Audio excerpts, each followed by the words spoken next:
פספסנו פעם, נו. אז אני אזמין את אשתו. אוקיי. את אשתו האמיתית. בוא נזמין את סלית. תנו לה מחיאות כפיים, היא יושבת שם מאחורה עם הקטנה המהממת הזאת שנרדמה.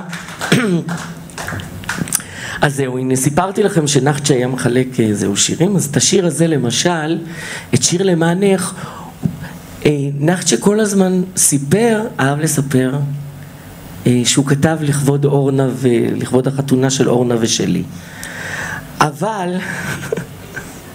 התברר שבכלל השיר הזה היה שנים בתוך ספר של רחל שפירא, והייתה לו גם מנגינה וביצוע אחר שקובי אושרת הלחין ושר יזהר כהן, אבל כנראה זה לא כל כך הצליח, אז נחצ'ה נתן לנו את זה, את המנגינה שלו, והוא הלחין את המנגינה שלו. רחל דרך אגב לא ידעה בכלל, היא לא זכרה בכלל את השיר הזה.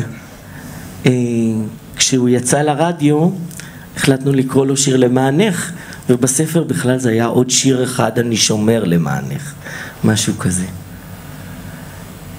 שיר למענך. סלעית בירן.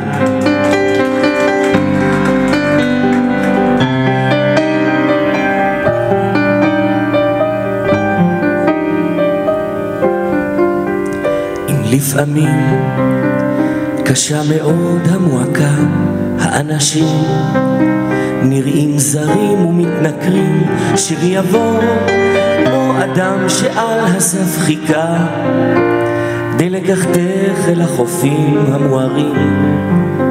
אם לפעמים אתה מקדים להתעורר וקצה חלום כמו ספק מטריד אותך, שיר יבוא זהיר מאוד איתך להיזכר שהבדידות שלי עברה בבדידותך.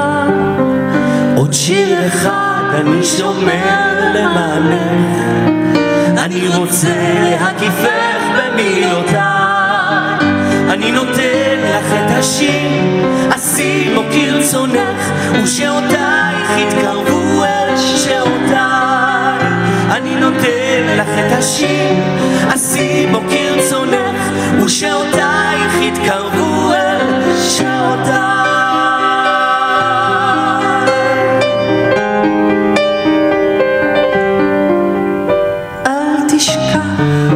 השיר שלך הוא נאמן, הוא התחבר מצערי ותקוותי, וכשתביטי בפניי תדעי שכל הזמן אני כותב לך מכתבים במחשבתי. שיר אחד אני שומר למענך, אני רוצה להקיפך במילותיי, אני נותן לך את השיר, עשי בו כרצונך, ושעותייך יתקרבו אל שעותיי. אני נותן לך את השיר, עשי בו כרצונך, ושעותייך יתקרבו אל שעותיי.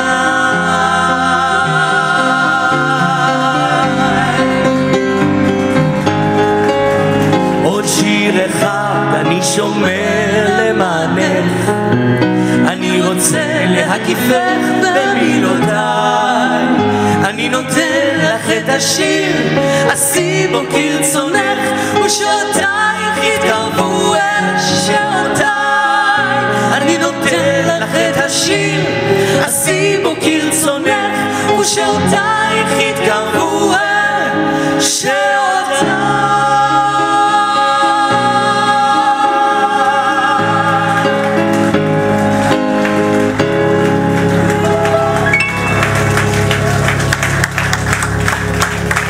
סלית בירן. תודה, ותודה למשה דץ.